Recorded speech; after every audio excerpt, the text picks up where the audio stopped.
ادارہ ادب افروز جہلم کی ماہانہ ادبی نشست کا انعقاد سرائے عالمگیر سے ڈاکٹر تصور حسین مرزا کی رپورٹ کے مطابق ادارہ ادب افروز جہلم کی ادبی نشست برائے دسمبر 2024 عیسوی کا انعقاد government post graduate college G T road Jhelum میں تلاوت کلام پاک سے ہوا، جس کی سعادت جناب محمد طیب نے حاصل کی۔ اس کے بعد ہدیہ نعت رسول مقبول صلی اللہ علیہ وسلم پیش کیا گیا، جس کی سعادت جناب منور چشتی نے حاصل کی۔ پہلا دورانیہ نثر کے لیے مختص کیا گیا تھا، جس میں جناب پروفیسر عصمت حسین نے اپنا افسانہ ناک اور زبان کا مخمصہ پیش کیا۔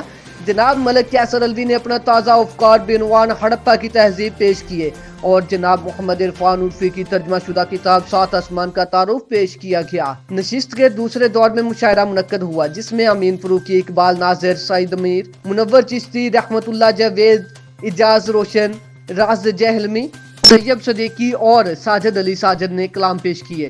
اجلاس کی صدارت پروفیسر عصمت حسین نے کی۔ مہمان خصوصی جناب امین فروقی تھے۔ منور چشتی اور محترمہ سیدہ شاہدہ شاہ اس تقریب کے مہمان اعزازی تھے۔ نقابت جنرل سیکرٹری ساجد علی ساجد نے کی۔ آخر میں سیدہ شاہدہ شاہ نے ادارہ ادب افروز کے عہدیداران کو خراج تحسین پیش کرتے ہوئے کہا، ادارہ ادب افروز جہلم کی سب سے پرانی ادبی تنظیم ہے، جو اپنی مدد آپ کے تحت ادبی ذوق رکھنے والوں کے شوق کے تسکین کا بھرپور اہتمام کر رہی ہے۔